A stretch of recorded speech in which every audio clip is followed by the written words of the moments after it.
Welcome to your journey of healing with the Healing Podcast, hosted by licensed clinician Monique Owe and co-host Dr. Amber Mohn.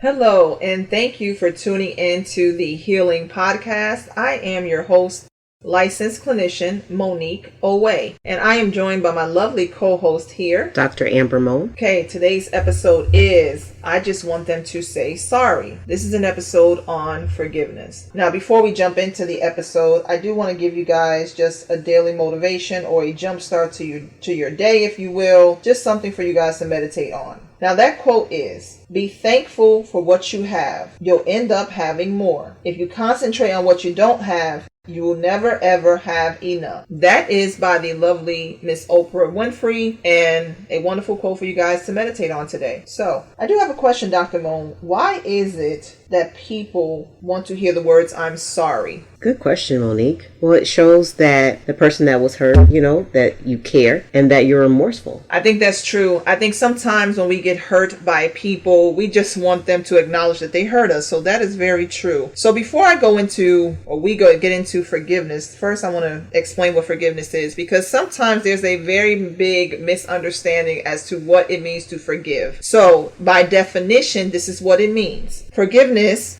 in a psychological sense, is the intentional and voluntary process by which one who may have initially felt victimized undergoes a change in feelings and attitude regarding a given offense, and they overcome their negative emotions such as resentment and vengeance. Okay, just to give you guys a little bit of extra explanation of that, what that means is, first of all, forgiveness is not for the person that offended you. That is for yourself. Forgiveness is a process of release for you. It is you letting go of the thing or the things that the people who have hurt you have done. Sometimes we get it confused. We think that forgiveness means we're letting them have a pass for what they did, that it was okay, how they hurt you, but that's not what it means. Forgiveness means all about you and your release. Okay, that is what forgiveness is. Dr. Mohn, what are some things that people often want forgiveness for? Like, why do people want forgiveness? What are those things that they may have done that have caused us to get upset? Can you think of some things? Man, yes. Betrayal, gossip. Somebody might have got their hands put on them. I mean, it's so much. Just from the past, present, and future, Monique. A lot of, it's broad. That is true. Here's the thing, guys. You know why forgiveness is something that it's about yourself? Because guess what? I know you want to hear the words, I'm sorry. You want somebody to acknowledge what they did to you, as Dr. Mohn said. You want somebody to acknowledge that they hurt you, that they betrayed you, that they violated you. But here's the thing. What if the person can't give that to you? What if they've passed away? What if they've gone on? What if they live in a whole different part of the world now and you would never ever get to see them again? Are you going to hold back the ability to move forward just because you did not hear the words, I'm sorry? How can that happen? Well, some of you might be in that predicament now. You might find yourself that you're angry, you're upset, you're still holding on to something that someone did to you, and it's really creating a block for you. It's not allowing you to move forward. It's not allowing you to be happy because you're still waiting on those two words, I'm sorry. And sometimes you're not going to get I'm sorry, okay? Sometimes you're just going to have to heal without the I'm sorry. That's why forgiveness is all about you and what you do and the work you do to release that thing. Dr. Mohn, can you think of ways that when we don't forgive, what happens to us when we don't forgive? Oh, we can become bitter, angry, just resentful. Right. When that happens. Right. And then, what happens when we're bitter? Why can't I walk around bitter? Why can't I walk around resentful? Because you'll push away the people who love you. You won't allow new people who come into your life. You won't give them a chance because you're harboring things that happened in the past. Really? Yeah, holding against people. So basically what you're saying is, if I don't release this thing that happened to me or was done to me, I'm going to block new people from coming into my life and being there for me and maybe loving me and caring for me because I'm still holding on to that thing, whatever that thing was. Absolutely. Yes. Okay. Well, that makes sense. I want to give you guys also another little tidbit about forgiveness. So many times, let me tell you, forgiveness is all about you, right? An apology comes from the person that offended you. Yes, you may get an apology. You may get the I'm sorry from someone. I'll give it a 50-50 chance that you might get that. So guess what? Just because you get the I'm sorry does not mean you've forgiven. And just because if you offended somebody, just because you said I'm sorry to them does not mean that they have forgiven you. Those are two separate things. One should not go with the other automatically. But I'm going to go a little bit deeper, Dr. Well, guess what? People want to hear I'm sorry so bad, right? Yes. Okay. So let's say you were with the man that you love, okay, in a relationship, you love them, or if you're dating your wife or your girlfriend, whoever, and you love them, and they cheated on you, okay? Night before your wedding, I'm assuming you're hurt, you're angry, all that, right? You may be feeling a little insecure. And Dr. Mo, my question is, so if that man or that woman, that partner comes up to you and says, I'm sorry, does that erase what they did? No, ma'am, it does not. Oh, it doesn't. Well, I mean, people said they want to say I'm sorry. They want to hear I'm sorry. Why did I just solve it? Because there's a lot of things you have to work out. You have to figure out the whys. And, I'm sorry is just a precursor to the healing that needs to go after that. Exactly. This is why I'm saying that the I'm sorry is not really what you want. It's not really what you need. It's cool to hear, but not in the moment. That's not going to take away what they did. This is why forgiveness is all about you. Do you understand? It's not them saying I'm sorry. It's you doing the work to get over what has happened. Okay, that's why I'm sorry needs to be heartfelt. It needs to mean something. Them coming back and saying I'm sorry the next day after they betrayed you, well, that doesn't solve anything. Does that take away what they did? No. So this is why it is more so on you to get that release. Okay, because harboring that unforgiveness, as Dr. Mohn, you know what? It's going to create some anger in you. Okay, it's going to create some bitterness in you. It's going to create some depression in you, maybe. Okay, you're going to isolate from good people and not wanting to go around to places with good people because you are still holding on to that thing that person did. And the shocking thing to me is, Dr. Mohn, some people are holding on to stuff that happened 30 years ago. Absolutely. 40 years ago. 10 years ago. That person that offended them is way gone. Whether they moved on in their life or whether they're even maybe no longer living. And that person is still, I wanted to hear I'm sorry for what they did to me. Dr. Mo, what kind of life is that? To live like that? It's not, but unfortunately, Monique, we see it all the time. People harboring stuff for years. Going to the family functions and not talking to each other for something that happened 6-7 years ago. You know what? That is so true. When you get to the crux of it, and you get to the root of it sometimes, and you ask somebody like that, Dr. Mo, like a family reunion, well, why are you mad at them anyway? They can't even remember what happened. Nope. Okay, how many times think about it. How many times have you found yourself thinking about something that someone did to you, and when someone asks you what exactly did they do, and you're saying, well, it was something like this, and you don't even have the facts together. Do you see why you've been harboring and holding that thing on for so long, and how it's really affected you moving forward, and you don't even know what you're angry about? Right. Okay. You see that person smiling up and down, laughing. They doing their thing. They over there in the family reunion joking with the other cousins. You sitting here on this side with the other cousins. But look at them over there. Why are they so happy? Why are you not? Right. Okay? Why are you not? So what I do want to say is, listen, guys, holding on to bitterness and wanting that apology from I'm sorry. I do want you to get that, but you may not always be able to get it. So that's why this episode is going to talk about tips on how to forgive and how to be able to move forward once someone has offended you, has violated you, has betrayed you, whatever it is, has victimized you. Okay? This is all about your personal healing journey and the ability to forgive, because it is a weight that you're carrying on. It is weighing you down. So we will get into some healing tips on that and what to do, just very broad and just some things to get you jump started. But before we do that, I want to jump into our interesting segment here, which is called The Situation. And as you guys know, the situation are scenarios that people write into us about that they want some tips on. So I'm going to turn it over to Dr. Mohn, and she's going to give us our situation for today. All right. Thank you, Monique. All right. Here's our situation for today. Dear Healing Podcast. I'm a single mother of 2 middle school boys. I work my fingers to the bone to provide a good and comfortable life for them. My problem is they are the most ungrateful kids I've ever seen in my life. They half clean the house, get mediocre grades, cop attitudes for any little thing, and they always have something to say when I get on them. Growing up, I didn't have much, but my parents did the best they could. I always wanted the latest clothes, shoes, and hairstyles, but my parents couldn't afford them. As a kid, I was always respectful, and I appreciated how hard my parents worked to provide for me and my siblings. Now that I have kids of my own, I want to give them everything I didn't have. Am I wrong for wanting to provide a better life for my kids, even if they do not appreciate it? So that's the situation. So, well, let me just start off by answering the question, because I think it's a great question. No, you are not wrong for wanting to provide a good, stable, comfortable life for your kids. As parents, that's mostly all of our dreams. So absolutely not. I think what the problem is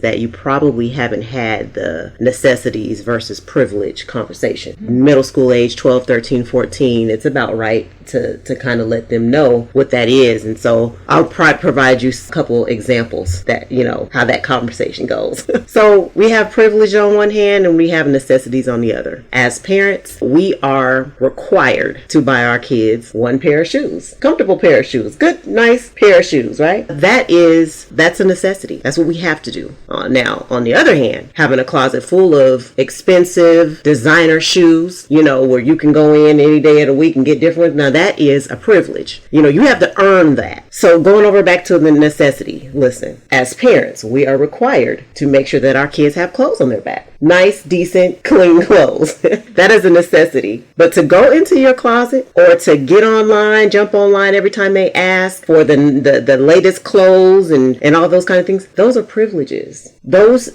shouldn't really come easy. We are required to, as parents, to, feed our kids, make sure they have, balanced meals every day. No, that is a necessity. But a privilege is going out to eat whenever they want to, giving them money to go hang out, at the mall, at the food court, and all that kind of stuff. Those are privileges. And so I think that what the kids need to understand is that we as parents have a job too. We get up, we go to work. That is our responsibility to make sure that you have everything that you need. Now, on the other hand, kids have a job too. Grades. You talked about chores, being respectful. Those are all things that's their job. That's what they need to do. And so if they're not, holding up the end of their bargain, then they will only get the things that they need, that we are required to do as parents. Extra doesn't come until they work for it. So that's kind of where I am with that. And I hope that helps a little bit. But Monique, what do you think? Well, I think Dr. Mohn, thank you for those tips. I think you summed it up very well as to, providing for your children and giving them things, because as a parent, you should want to do that. What I'm just going to add is I think you got to have balance. Okay. Many times as parents, you find that you want to give everything to your child that you didn't have, right? You want to make up for the things that you maybe lacked as a child growing up. Maybe you didn't come from a home that had a lot of material things, or where your parents couldn't afford it, so you want to make sure your child has everything that you didn't have, right? Or maybe you were in a household where there was not a lot of love there, so you never got a hug, you never got a kiss, you never heard from your parents that they love you, so you want to do that overly compensate to your children. And let me just say, too much of anything is a problem, so you got to have balance. So yes, buy stuff for your children. No spoiling them. That's not going to help them. I promise you it won't help them. You're only hurting them in the long run. Right now as children, it might not seem it, or as middle school age children, but when they become adults, what will they learn about life when it comes to decision making? Because everything is not going to be given to them just because they are who they are. So what I would say is make it a balance. Make sure they're meeting their end of the bargain. Like Dr. Mohn said, they have responsibilities too. Their grades, them being respectful, them cleaning their room, doing their chores. If they're not doing those things, no, they don't get the extra things. They get the bare necessity. They get food, water, and clothes. Okay? You're lucky you have your own room, because if not, if it's up to me, guess what? You see that couch right there? You're going to sleep on that couch until you can show that you're appreciative of the things that you have been given by the hard work that comes in from your parents or your guardians, whoever they may be. Okay? So again, bare necessity. The bare necessity is food and water, clothes. And shelter. Shelter. Okay? No, we don't want them on the patio.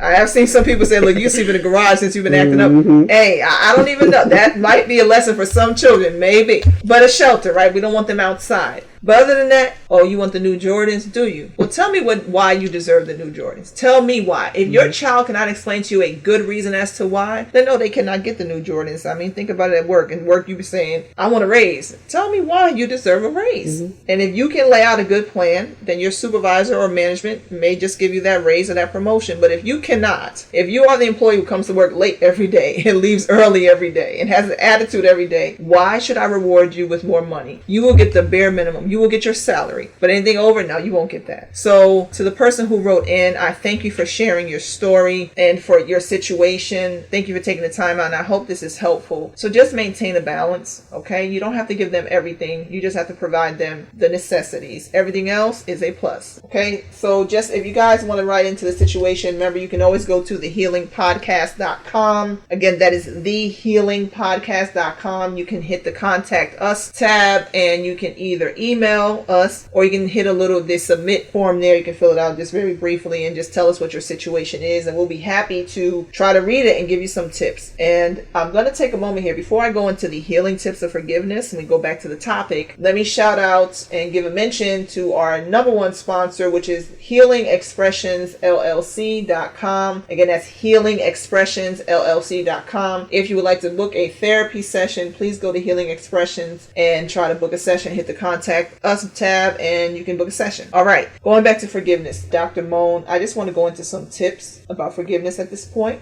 so we can go ahead and bring this thing home. Now, as we've discussed, as Dr. Mohn and I have discussed, when you don't forgive, it is creating resentment in your life, anger, bitterness. It's preventing you from being able to move forward in your life and receive the things that those good things that you want, right? Because you're harboring that thing that happened while the other person has well moved on. So some ways to forgive, now that I've also mentioned the definition of forgiveness, is about you, not about them. I want you first to acknowledge the hurt that happened. Yes, that person or those people, they did hurt you. They did. So acknowledge that. That is true.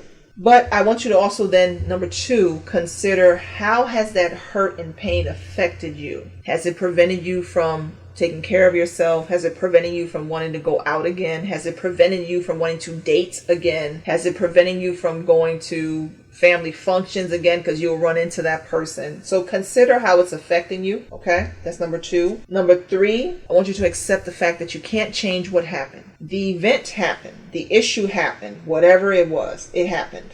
I want you to accept that. So you acknowledge that it happened, that you're hurt. Consider how it's happened to you, how it's affected you. Accept that it did happen, okay? Number 4, I want you to determine, now that you know what happened, you've acknowledged it, you know how it's affected you. I want you to, number 4, determine whether or not you will choose to forgive. Are you going to let this thing go? You're going to hold on to it, okay? Number 5 is the repairing. That's the healing process. I'm going to ask Dr. Mohn, what is that repairing process like, Dr. Mohn? Like, what does the person have to do to start to repair and heal so they can forgive? I think you hit the nail on the head when you talked about acceptance, because you can't make a person do anything that they don't want to do, and focusing on what you're going to do and focusing on what happened and accepting that either they're not going to come around or, accepting the situation for what it is and just really focusing on how you're going to move forward. So I don't know if that answered your question, but yes, very acceptance good. is the biggest, to me, acceptance is the biggest part. Okay. And so as Dr. Mohn says, you want to accept the issue that happened, right? So that is the first part of repairing. First, you got to acknowledge, yes, it happened. You accept that it happened. So here's your repair. Well, first, some of you're going to need to go into therapy, okay? I know you hear that word and some people are like afraid of it. They are not sure what that's going to mean for them, but some of you need to go into therapy so that you can process that thing with someone who is experienced in that arena, who will be able to listen to you without judgment, acknowledge how you feel, and help you get over it, okay? The other thing I'm going to say is, if you are a spiritual person and you believe in a higher power, is pray,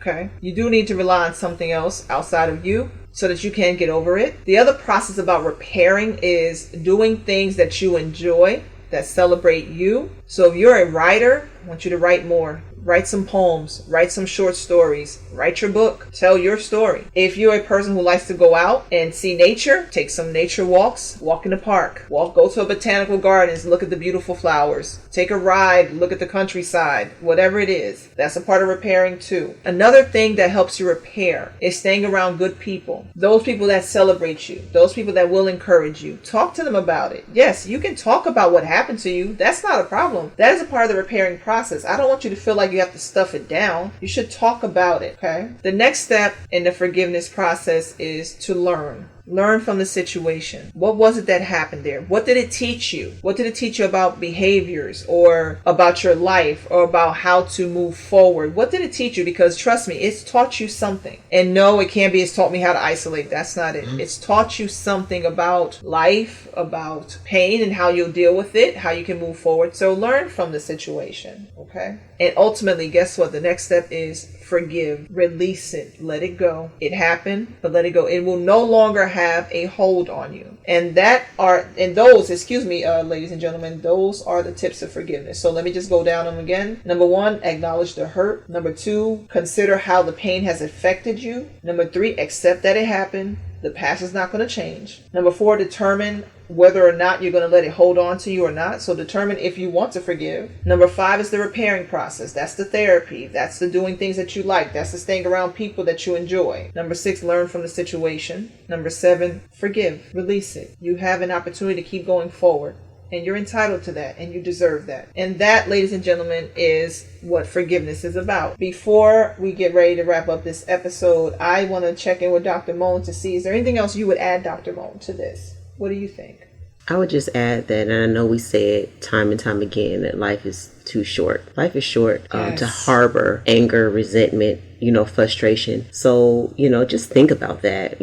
Ask yourself, is this really worth my time and energy and, wasted time? So that's the only thing I'd like to add, Monique. I think that was so great. Thank you, Dr. Mohn, for that. You're right. Life is too short, y'all. Come on now. We're just living through a pandemic, a whole pandemic, and we're still holding on to something that happened 15 years ago. That person has moved on. They might have even passed on. So life is short. Live your life. Celebrate life. Let that issue go. If you need help, again, consider therapy or consider at least things like podcasts that will help you move forward. Okay? So I thank you for tuning in to the Healing Podcast. We appreciate you. Please tell your friends, tell your family members, tell your loved ones, tell your enemies about it too, because they need some healing too. That way they won't be an enemy. And this is the Healing Podcast. And talk to you guys soon.